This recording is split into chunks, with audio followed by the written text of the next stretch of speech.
Imagine por um momento que você está de pé no meio de um deserto silencioso. O vento sopra suavemente, carregando grãos de areia que cobrem seus pés. Você olha ao redor e vê apenas dunas intermináveis, um horizonte vazio, um céu azul sem fim. Mas o que você não sabe é que bem abaixo de onde você está pisando, a apenas alguns metros de profundidade, jazem os restos de uma batalha tão brutal, tão sangrenta, que o próprio solo ainda guarda as marcas do sangue derramado há mais de 3.000 anos. Uma batalha que envolveu mais de 200.000 homens.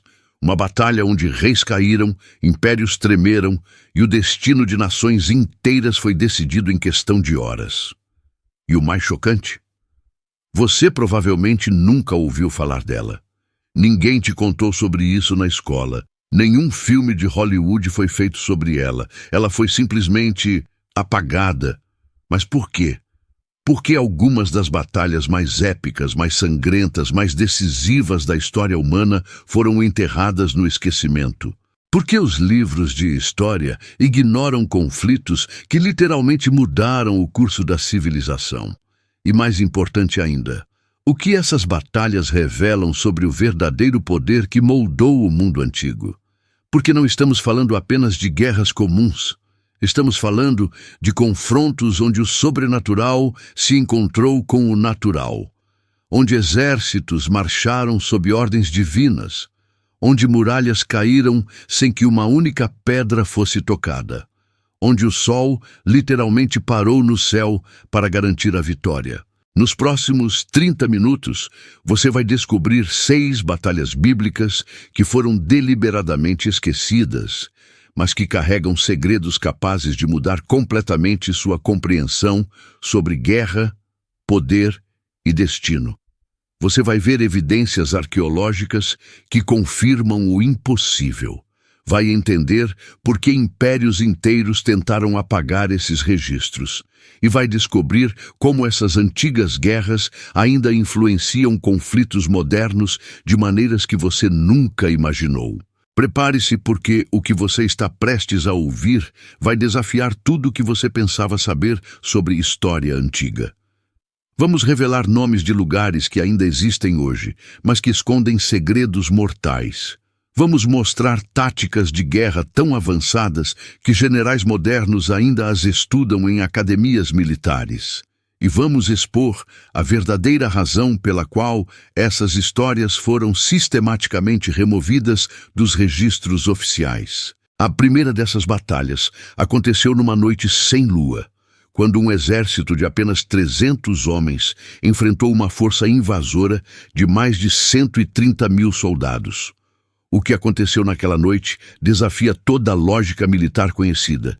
E tudo começou com um sonho, uma tocha e uma estratégia tão ousada que parecia suicídio. Mas antes de chegarmos lá, você precisa entender o contexto que tornou essa batalha não apenas necessária, mas absolutamente inevitável. A primeira batalha que precisamos desenterrar aconteceu em um vale que hoje poucos conseguem localizar em um mapa.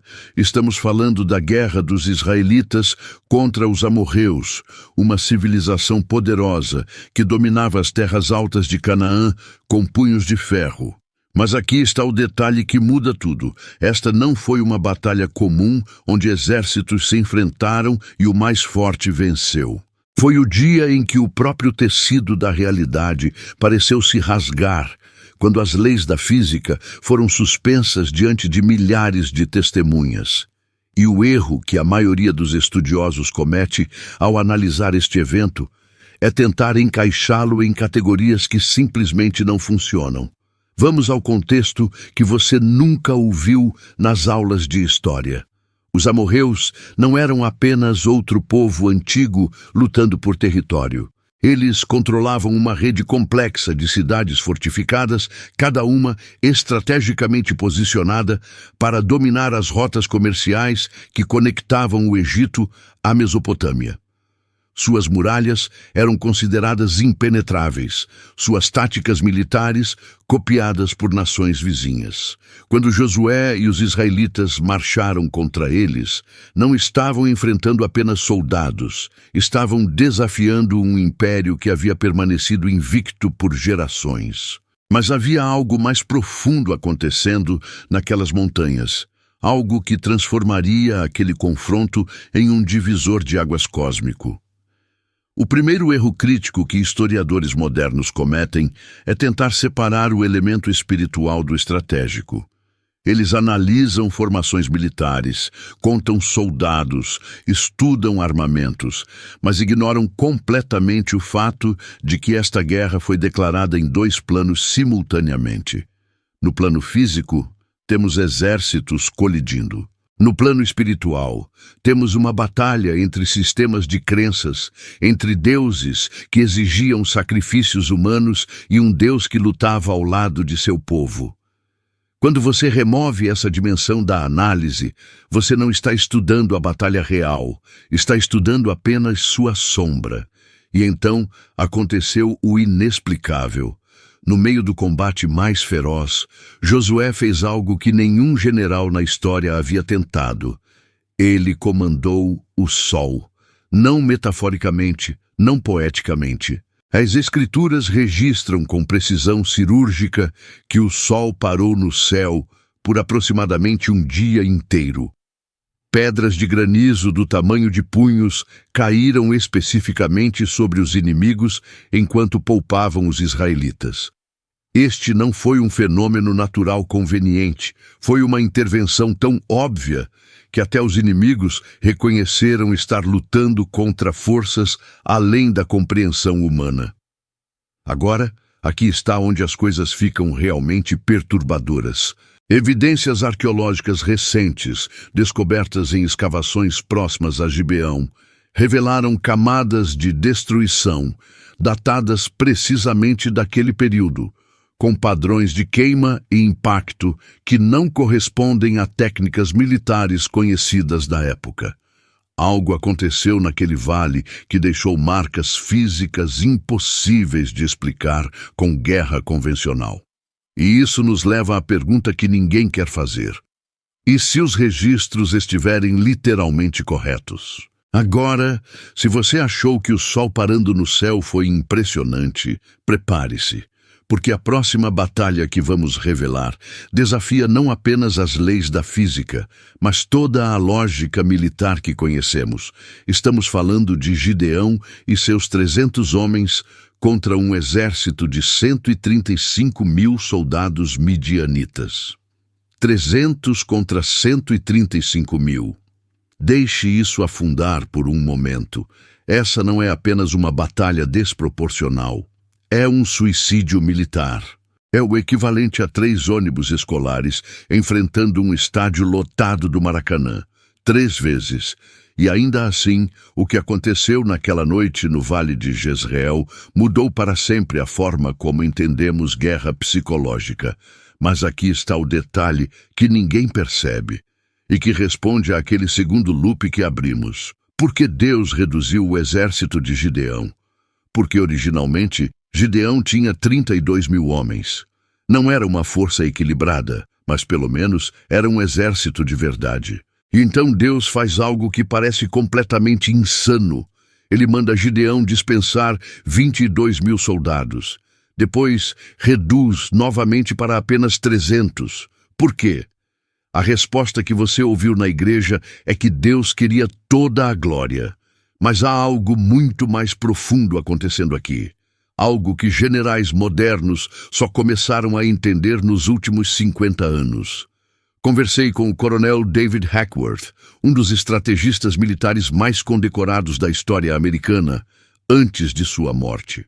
Ele analisou a batalha de Gideão e ficou absolutamente fascinado, porque o que Deus estava ensinando não era apenas sobre fé, era sobre o princípio que hoje chamamos de força multiplicadora psicológica.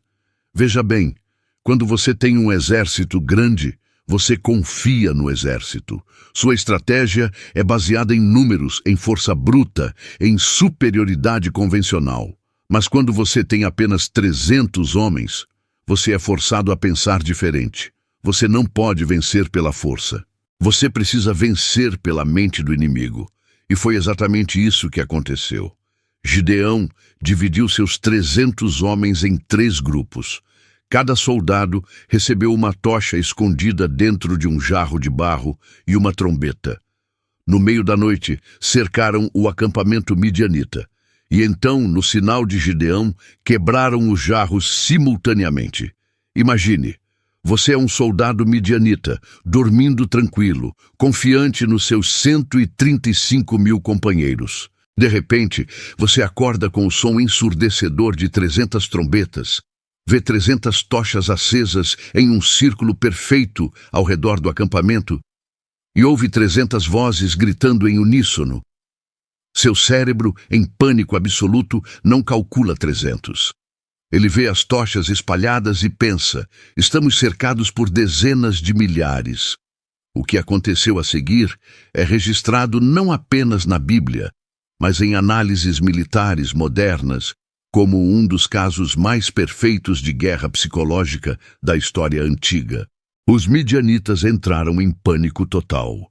Na escuridão e na confusão, começaram a atacar uns aos outros. 135 mil soldados se destruíram mutuamente, enquanto 300 homens apenas observavam. Mas nenhuma dessas batalhas capturou a imaginação humana como o confronto entre um pastor adolescente e um gigante profissional de guerra. E aqui está o primeiro problema. Tudo o que você aprendeu sobre Davi e Golias está fundamentalmente errado. Não foi uma história de coragem contra a probabilidade impossível. Foi uma emboscada militar calculada, disfarçada de duelo honroso. E quando você entende o verdadeiro contexto, a batalha inteira muda de significado.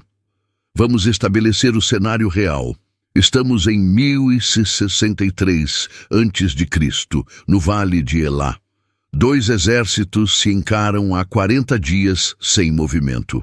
Os filisteus ocupam a colina sul, os israelitas a colina norte, com um vale estreito entre eles. Ninguém quer descer primeiro porque seria um massacre tático. Quem descesse ficaria vulnerável, exposto, uma caça fácil para arqueiros posicionados no alto.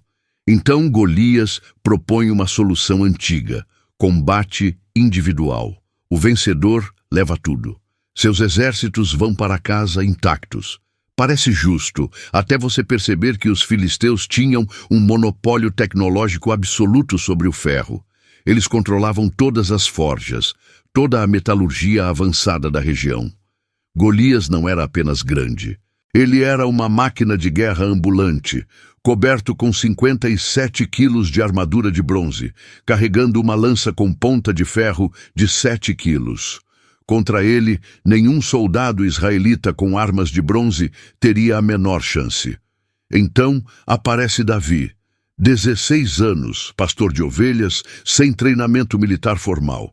Saul tenta vesti-lo com armadura, mas Davi recusa. E aqui está o detalhe que transforma tudo. Davi não recusou a armadura por fé cega ou ingenuidade. Ele recusou porque tinha uma arma que tornava a armadura irrelevante, uma funda de pastor. E não estamos falando de um estilingue infantil. Estamos falando da arma de longo alcance mais letal do mundo antigo. Estudos balísticos modernos provaram que uma pedra lançada por um fundeiro experiente viaja a 130 km por hora, com força de impacto equivalente a uma arma de fogo moderna. Fundeiros profissionais da antiguidade conseguiam acertar um alvo do tamanho de uma moeda a 50 metros de distância. Golias desce ao vale, esperando combate corpo a corpo. Ele tem um escudeiro à frente, carregando um escudo enorme que protege contra lanças e flechas. Mas ninguém esperava um fundeiro. A armadura de Golias, que deveria ser sua vantagem, torna-se sua prisão. Ele não consegue se mover rapidamente. Davi mantém distância, rodopia a funda e libera.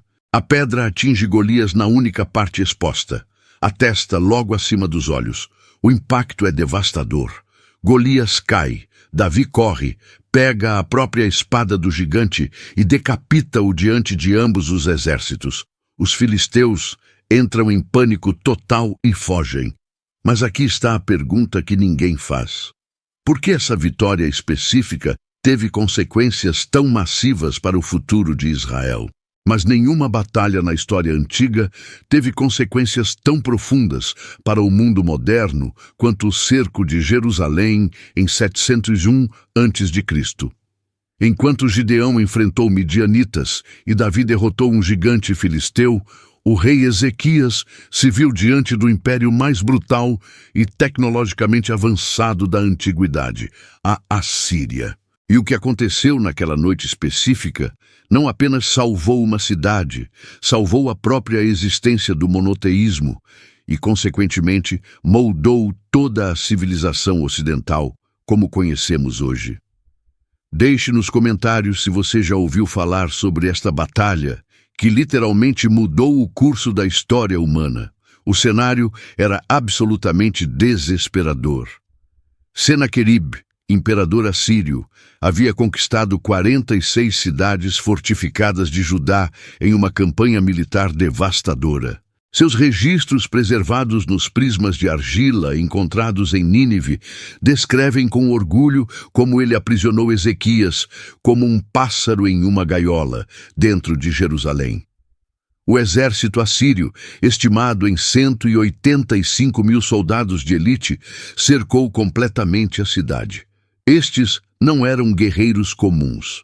Eram as forças especiais da antiguidade, treinados nas táticas de cerco mais avançadas do mundo antigo, equipados com arietes, torres de assalto móveis e armamento de bronze superior.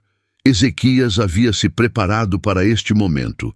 Ele construiu o famoso túnel de Siloé, uma obra de engenharia impressionante que garantia água para a cidade durante o cerco. Arqueólogos descobriram esta estrutura intacta, confirmando os relatos bíblicos com precisão cirúrgica. Mas água não seria suficiente. Os assírios eram mestres em guerra psicológica. O comandante Rabsaque gritou em hebraico perfeito para os defensores nas muralhas, minando sua moral, prometendo deportação e morte. A situação era matematicamente impossível. Alguns milhares de defensores contra quase 200 mil invasores profissionais. Então, aconteceu algo que desafia toda a lógica militar e histórica. Em uma única noite, 185 mil soldados assírios morreram, não em batalha, não por fome ou doença prolongada, em questão de horas. O historiador grego Heródoto, escrevendo 200 anos depois e sem qualquer conexão com fontes bíblicas, registra este evento mencionando uma praga de ratos no acampamento assírio. Estudiosos modernos especulam sobre surtos repentinos de cólera ou peste bubônica, mas a velocidade e a escala do evento permanecem sem paralelo na história militar documentada. O que os céticos tentam esconder é que este evento está registrado em múltiplas fontes independentes. Os próprios anais assírios, embora evitem mencionar a catástrofe diretamente, nunca mais reivindicam a conquista de Jerusalém. Senaqueribe retornou humilhado para Nínive, onde foi posteriormente assassinado por seus próprios filhos, exatamente como profetizado. Se Jerusalém tivesse caído naquela noite, o judaísmo teria sido extinto, o cristianismo jamais teria surgido e o Islã nunca teria nascido. A batalha que ninguém lutou salvou 3 religiões que moldariam todo o pensamento ocidental sobre ética, lei, direitos humanos e dignidade individual. Agora precisamos falar da batalha mais controversa e brutal de todas, Jericó. A primeira cidade conquistada em Canaã. E aqui está o que ninguém te conta. Não foi apenas uma vitória militar. Foi um massacre planejado. Um experimento de guerra psicológica que mudaria para sempre a forma como conflitos seriam travados. Durante 6 dias, o exército israelita marchou ao redor das muralhas, sem atacar, sem falar, apenas marchando. Imagine o terror psicológico dentro daquela cidade. O som dos passos, o silêncio mortal, a espera. Rahab, a prostituta que os havia ajudado, sabia exatamente o que estava por vir. E no 7º dia veio o som, trombetas, gritos, e as muralhas simplesmente desabaram. Mas aqui está a pergunta que arqueólogos evitam responder. Como? Como muralhas de 6 metros de espessura simplesmente caem? A explicação bíblica fala de um milagre, mas e se houvesse algo mais? Estudos modernos sobre frequências sonoras revelam algo perturbador. Certas frequências, quando coordenadas, podem criar ressonância destrutiva em estruturas. É a mesma ciência que faz uma taça de cristal explodir com a nota certa. Agora imagine isso aplicado a muralhas antigas, já enfraquecidas por 6 dias de marcha constante. Vibrações acumuladas no solo. Os israelitas marcharam em formação militar precisa, criando padrões de vibração. E no 7º dia, adicionaram o som amplificado das trombetas e o grito sincronizado de milhares de soldados. Se você está começando a entender a genialidade brutal por trás disso, deixa aquele like e comenta aí embaixo. Você acha que foi milagre divino ou tecnologia acústica avançada? Porque o que vem a seguir vai mudar sua perspectiva completamente. A arqueóloga Kathleen Kenyon descobriu algo chocante nas escavações de Jericó nos anos 1950. As muralhas realmente caíram para fora, não para dentro. Isso é impossível em um cerco normal. Quando você ataca uma muralha, ela cai para dentro pela pressão externa. Mas em Jericó foi o contrário. Como se algo interno, alguma força, tivesse empurrado as pedras para fora. Exatamente o que acontece quando uma estrutura colapsa por ressonância. Mais perturbador ainda. Evidências de fogo intenso e destruição súbita. Jarros de grãos intactos, indicando que não houve pilhagem prolongada. Foi rápido, brutal, sistemático. E então veio a ordem mais controversa de toda a Bíblia: destruir tudo. Homens, mulheres, crianças, animais. Apenas Rahab e sua família foram poupados. Este não foi um ato de guerra comum, foi um Eren, uma consagração pela destruição, um conceito tão radical que até hoje teólogos lutam para explicá-lo. Mas entenda o contexto estratégico. Jericó era a porta de entrada para Canaã. A mensagem precisava ser clara, absoluta, aterrorizante, e funcionou. Quando outras cidades ouviram o que aconteceu em Jericó, o medo se espalhou como fogo. Algumas se renderam sem lutar. Outras formaram alianças desesperadas. A travessia do Mar Vermelho representa não apenas um dos eventos mais icônicos da história bíblica, mas também o maior massacre por afogamento registrado na antiguidade. Estamos falando da aniquilação completa do exército mais poderoso do mundo antigo em questão de minutos. 600 carros de guerra, milhares de soldados de elite, a nata do poder militar egípcio, tudo engolido pelas águas. Mas aqui está a questão que arqueólogos e historiadores debatem há décadas. O que realmente aconteceu naquele dia? E mais importante, por que esse evento específico se tornou o pilar central da identidade de um povo inteiro?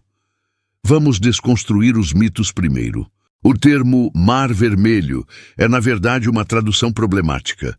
O texto original hebraico fala de Yam Suf, que significa literalmente Mar de Juncos. Isso muda tudo. Não estamos necessariamente falando do vasto Mar Vermelho que conhecemos hoje, mas possivelmente de uma região de lagos rasos e pântanos repletos de vegetação aquática no norte do Egito. Essa área, conhecida como região dos Lagos Amargos, conectava diferentes corpos d'água através de canais naturais que mudavam constantemente com as marés e ventos. Estudos geográficos modernos revelam que essas águas podiam ter apenas 1,5 metros de profundidade em certas áreas, mas com correntes traiçoeiras e fundos lamacentos que transformavam qualquer travessia em um risco mortal. Agora, a ciência moderna oferece explicações fascinantes. Em 2010, pesquisadores do Centro Nacional de Pesquisa Atmosférica dos Estados Unidos criaram modelos computacionais sofisticados do evento. Eles descobriram que um vento leste forte e constante, soprando a aproximadamente 110 km por hora durante cerca de 12 horas, poderia literalmente empurrar as águas rasas e criar uma passagem temporária de terra seca. O fenômeno é chamado de wind set-down, retrocesso causado pelo vento. Quando o vento para abruptamente, as águas retornam com força devastadora, criando uma parede líquida que avança a velocidades letais. Para pessoas a pé, carregando apenas provisões, a travessia seria rápida. Mas para carros de guerra pesados, com rodas afundando na lama exposta, cavalos assustados e armaduras que se tornam âncoras mortais, seria uma armadilha perfeita. As descobertas arqueológicas recentes adicionam camadas intrigantes a essa narrativa. Mergulhadores encontraram no Golfo de Aqaba, um braço do Mar Vermelho, evidências de rodas de carruagens antigas, ossos humanos e de cavalos, além de armas que datam do período correto. Análises de corais na região mostram padrões de crescimento interrompidos que sugerem mudanças dramáticas no nível da água em períodos históricos. Coincidência? Talvez. Mas a quantidade de evidências circunstanciais continua crescendo. O impacto deste evento na psique judaica não pode ser exagerado. Esta batalha, onde eles não precisaram levantar uma espada, tornou-se o paradigma da redenção divina, transformou escravos aterrorizados em uma nação com propósito. E para o Egito, foi o começo do fim de sua supremacia absoluta no mundo antigo. Josafá enfrentava o impossível. 3 exércitos marchavam simultaneamente contra Judá: Moabitas, Amonitas e Edomitas. Uma coalizão massiva que transformava seu reino em presa cercada. Os números eram devastadores. Enquanto Judá mobilizava talvez 20.000 homens, a aliança inimiga trazia mais de 100.000 guerreiros experientes. As rotas de fuga estavam bloqueadas, o pânico se espalhava pelas cidades.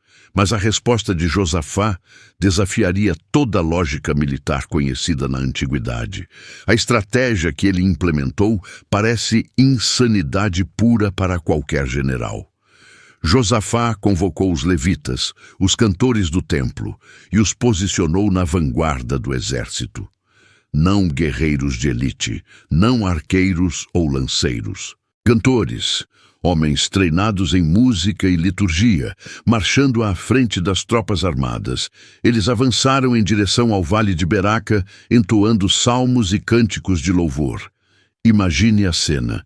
Enquanto 3 exércitos inimigos se preparavam para o massacre, a linha de frente de Judá consistia em homens desarmados cantando. O que aconteceu a seguir desafia a explicação convencional. Quando os cantores começaram seu cântico no campo de batalha, algo catastrófico ocorreu no acampamento inimigo. A coalizão entrou em colapso psicológico total. Moabitas e Amonitas voltaram-se contra os Edomitas, massacrando-os completamente. Depois, consumidos por paranoia e confusão, Moabitas e Amonitas se destruíram mutuamente. Quando as tropas de Judá chegaram ao campo, encontraram apenas cadáveres, 100 e tantos mil homens mortos, e nenhum soldado de Judá havia desembainhado uma espada. Os registros descrevem 3 dias necessários apenas para coletar os despojos. Ouro, prata, armas, armaduras em quantidade tão absurda que o exército de Judá não conseguia carregar tudo. Mas a verdadeira riqueza não era material. Esta vitória sem luta revolucionou a diplomacia do Oriente Médio. Nações que planejavam atacar Judá reconsideraram. O terror de um inimigo que vencia sem lutar, que destruía exércitos através de mecanismos invisíveis, era mais poderoso que qualquer demonstração de força militar. Análises modernas de guerra psicológica reconhecem o padrão. Frequências sonoras coordenadas podem induzir desorientação, ansiedade extrema e comportamento irracional.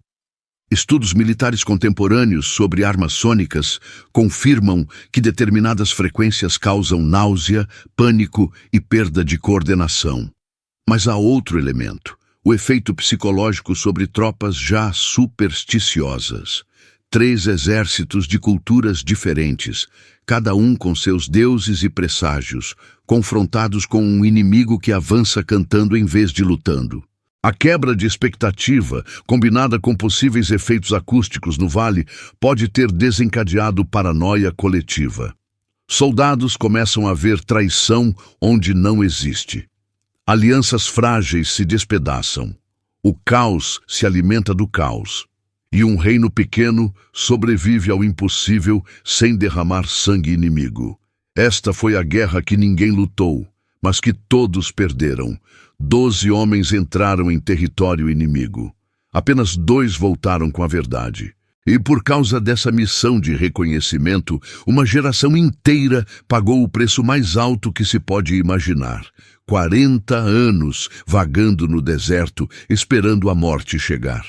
Esta é a história de como o medo derrotou um exército vitorioso antes mesmo da primeira espada ser levantada. Moisés escolheu 12 espiões, um líder de cada tribo de Israel, para investigar Canaã. A missão era clara: avaliar as defesas, estudar as cidades, observar o povo. Durante 40 dias, eles percorreram a terra prometida de norte a sul. Viram cidades fortificadas com muralhas que pareciam tocar o céu. Encontraram guerreiros de estatura impressionante, os descendentes de Anak, que a tradição descrevia como gigantes. Mas também viram algo crucial: vinhedos carregados, campos férteis, uma terra que literalmente manava leite e mel. Trouxeram de volta um cacho de uvas tão pesado que precisava ser carregado por 2 homens em uma vara. O relatório deveria ser técnico. Tornou-se propaganda de terror. 10 dos 12 espiões pintaram um quadro apocalíptico. Somos como gafanhotos diante deles, declararam ao povo. As cidades são fortificadas e enormes. Vimos gigantes lá. Não temos chance. Apenas Josué e Caleb ousaram discordar, insistindo que a conquista era possível, que o medo dos cananeus diante de Israel era maior do que qualquer muralha. Mas suas vozes foram abafadas pelo pânico coletivo. O povo chorou a noite inteira, exigindo voltar ao Egito, cogitando apedrejar Moisés. A sentença divina foi matemática e cruel. 1 ano de deserto para cada dia de espionagem. 40 anos vagando até que toda aquela geração de covardes morresse. Os 10 espiões que espalharam o medo morreram imediatamente por uma praga, mas o povo inteiro pagaria por acreditar neles. Quando finalmente tentaram invadir Canaã no dia seguinte, em um ataque de arrependimento tardio e desobediência suicida, foram massacrados pelos amalequitas e cananeus. A janela de oportunidade havia fechado. 4 décadas depois, uma nova geração finalmente cruzou o Jordão. Josué, agora o comandante, liderou campanhas militares brutalmente eficientes. Jericó caiu em 7 dias. Ai foi conquistada após uma emboscada clássica. A coalizão de 5 reis do sul foi aniquilada em uma única batalha épica, onde, segundo o relato, até o sol parou para garantir a vitória completa. O norte de Canaã foi subjugado em uma campanha relâmpago. Em aproximadamente 7 anos, a terra estava conquistada. 7 anos para fazer o que poderia ter sido feito em meses, não fosse o medo de 12 homens. Uma geração inteira morreu no deserto porque acreditou em relatórios de covardes disfarçados de realistas. E o legado dessa guerra adiada moldou não apenas fronteiras, mas a própria psicologia de um povo que aprendeu da forma mais dura possível. O maior inimigo nunca está do lado de fora das muralhas. E agora chegamos ao ponto onde todas as peças se encaixam. 7 batalhas, 7 momentos impossíveis, 7 vitórias que desafiaram toda a lógica militar conhecida. Mas aqui está o que ninguém te contou. Estas batalhas não foram eventos isolados. Elas formam um padrão. Um padrão tão preciso, tão matematicamente improvável, que sua existência desafia o acaso. Cada uma dessas guerras aconteceu em momentos críticos, onde a extinção completa do povo hebreu era iminente. Cada uma preservou não apenas uma nação, mas uma ideia revolucionária que o mundo antigo tentava desesperadamente apagar: o monoteísmo. Se qualquer uma dessas batalhas tivesse resultado diferente, você estaria vivendo em um mundo irreconhecível hoje. Pense nisso por um momento. Sem a vitória do Mar Vermelho, não haveria 10 mandamentos. Sem Jericó, não haveria Jerusalém. Sem a vitória de Gideão, o politeísmo teria consumido completamente a região. Sem Davi e Golias, não haveria linhagem real que levaria ao cristianismo. Sem Ezequias, a Babilônia teria dominado o mundo conhecido séculos antes. Sem Josafá, a diplomacia ainda seria resolvida apenas com sangue. Sem a conquista de Canaã, nada disso teria base territorial para existir. Cada batalha foi uma dobradiça da história, e todas elas penderam para o lado impossível. Mas aqui está a revelação final que vai mudar como você vê a história. Estas batalhas foram sistematicamente apagadas ou minimizadas pela historiografia tradicional. Por quê? Porque elas não se encaixam no modelo materialista de história. Porque admitir sua veracidade significa admitir que forças, além da compreensão humana, moldaram nossa civilização. Os historiadores seculares preferem atribuir estas vitórias à sorte, exagero ou mito. Mas a arqueologia continua confirmando, uma por uma, os detalhes que antes eram considerados lendas. As muralhas de Jericó, os registros assírios sobre Ezequias, os padrões de assentamento em Canaã. A evidência está lá para quem quiser ver. E isso nos leva à verdade mais perturbadora de todas. Se estas batalhas moldaram o curso da civilização ocidental, se elas preservaram as ideias que fundamentam nosso conceito de justiça, moralidade e direitos humanos, então nossa própria existência como sociedade está construída sobre estes momentos impossíveis.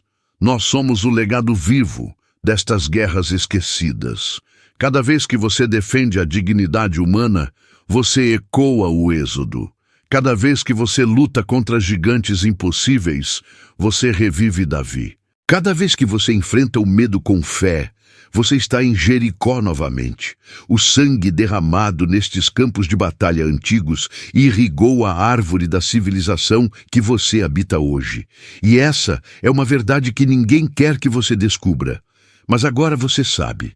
Se este roteiro abriu seus olhos para a história oculta que moldou nosso mundo, inscreva-se agora.